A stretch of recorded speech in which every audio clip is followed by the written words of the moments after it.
Alastair Newton of Alavan Business Advisory joins us right now on the show. Alastair, good having you. Thanks much for taking the time out, and good morning to you. Good morning. What's your sense, Alastair? Would this de-escalate soon enough? Because the equity markets last night in the US seem to believe so, or do you believe this is difficult to predict at the current point of time? The latter, for sure. It really is very difficult to predict exactly what is going to happen, not just in the next few days, but over the coming weeks and I would say actually months. I think we're in for a very long haul on US-Iran relations and the Middle East generally. And there's two reasons why we need to be very cautious about making forecasts. First of all, the Iranian regime is more than somewhat opaque. And it is quite difficult to know exactly what they are going to do next in terms of retaliation, what they're going to do in the longer term as well. They probably don't know themselves at this stage. They will be looking for options to retaliate for the assassination of General Soleimani, and they will be looking for options which are consistent with their overall strategic objectives, principally, of course, consolidating their regional foothold in and around Iran. We've seen General Soleimani's successor in the last 24 hours or so committing to push America out of the region altogether. Whether they can achieve that or not is a moot point, but I don't think we should doubt the seriousness with which they regard that as an objective, starting, of course, with Iraq, where we've already seen the Iraqi parliament pass a non-binding resolution in favor of the withdrawal of all foreign troops from the country. And then, of course, on the other side of the equation, we have the Trump administration. Donald Trump, ever mercurial. You can never be quite sure what he's going to do next when it comes down to the detail. We may be sure, though, that whatever Donald Trump does or says next, he will believe that it is consistent with his best interests, with his primary objective, which is winning the 3 November election. And I think because of that, his options are actually somewhat limited.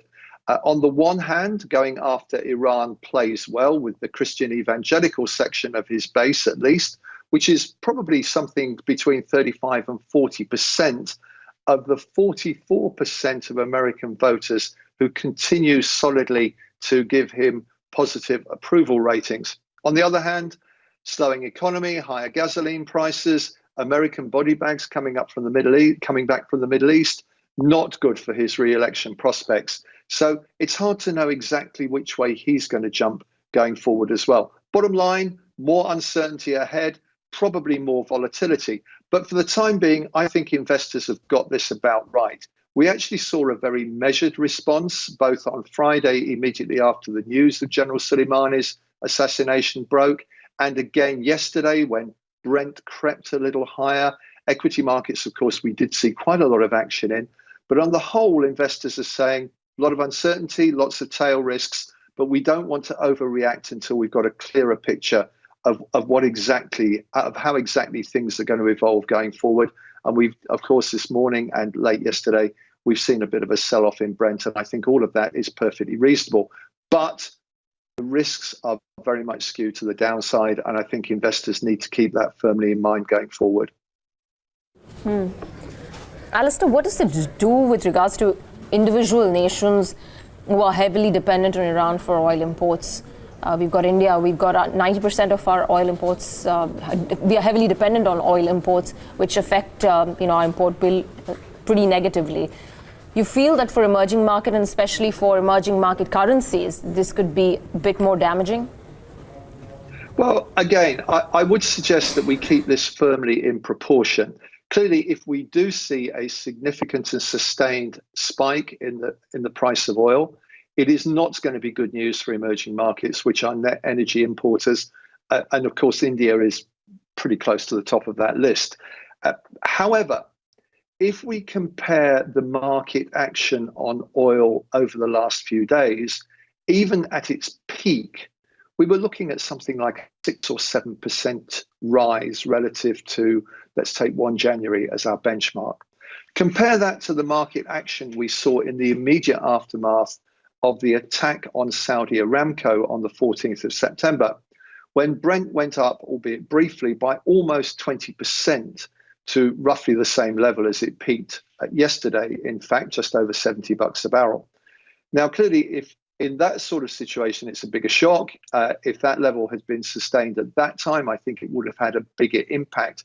But those emerging markets to which you refer, India included, have already had some time to adjust to the price increase we saw after the OPEC deal was struck at the end of the first week of December, which pushed Brent crude up from closer to $60 a barrel, somewhere around 61, 62 before the meeting, to just over 65, 66 or so.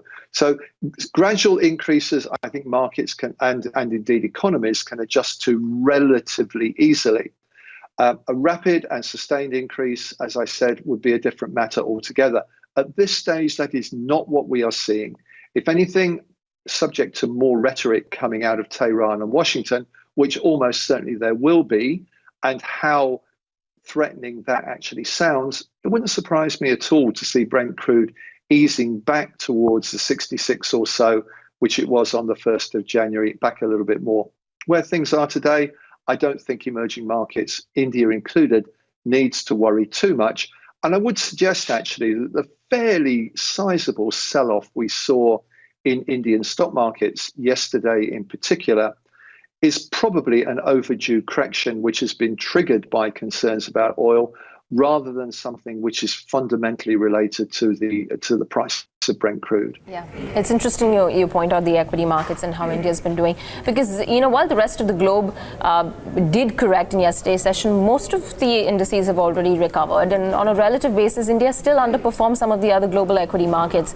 Do you believe that while all of these uncertainties are still in place, equity market investors yet will see an opportunity in this? If I was an equity strategist, I'd give you an informed and authoritative answer to that. But since I'm not, I'm actually going to duck that question altogether and say to you, well, Indian stocks for my money have been overvalued for some considerable time. I'm on the record as saying this all the way back to before the last Indian election. Alastair, and obviously, we saw a surge then. Yeah, not specifically Indian equities. I'm talking about global equities. Nonetheless, equity markets, global growth, the economic situation across the board is looking a little bit iffy, so to speak. But the equity markets, quite contrarily, are doing the opposite of that, which is making record highs. And that's why the question. So you want to look globally. Okay, well, let's take a look at it globally. I have long been of the view that we do have something of a bubble out there in equity markets. The economic cycle is aged. It's been going on for a very long time, as you know. That doesn't mean that it's going to end this year. We started 2019 in a very similar mode, saying this is an aged economic cycle. The bubble could burst this year. It did not. The IMF and other authoritative bodies keep slightly lowering their global economic forecasts every time they have one of their 6 monthly meetings. The global economic forecast seems to come down by a percentage point or two, a decimal point or two, at 1/10 of a percentage point or two. But the global economy is still chugging along at a fairly respectable pace. Now, I want to put this point to you. There is one person in the world today who arguably has a bigger interest in keeping the global economy, and in particular the US economy, chugging along in reasonably good shape for the rest of this year. And that is the President of the United States of America, Donald Trump.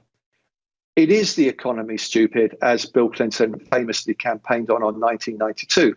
And 1992 is particularly relevant because that is the last occasion when a sitting US president failed to win a second term, George H.W. Bush.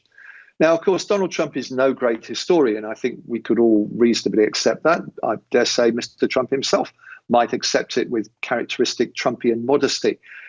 However, I am absolutely sure that he is well aware of factors which contributed to not only to George H.W. Bush's demise in 1992, the economy, tax increases and so on, but also to the demise of Jimmy Carter in 1980, which was at least in significant part a result of the Iran hostages siege And that again raises the whole question of how Donald Trump is going to play the Iran card. My bet is that he is going to want to keep the economy strong. He's not going to want to provoke anything with the Iranians, which is going to lead to some sort of latter-day equivalent of the Iran hostages siege back in 1980. And he certainly is going to want to keep equity markets in good health for the somewhat perverse reason that he seems to regard the performance of the US stock market as being an indicator of his overall stewardship of the US economy. This despite the fact that fewer than 50% of Americans actually benefit directly from stock market appreciation. And amongst the Trump supporters, amongst his base, I would hazard that the proportion who do not benefit from improvements in equity valuations is actually a good deal higher than for the general population as a whole. So I think we can probably stick with what is my base case for this year, despite the geopolitical turbulence of the last few days, that overall we'll probably manage to chug through 2020 in much the same way as we chugged through 2019, which probably means that equity markets will continue to perform reasonably well.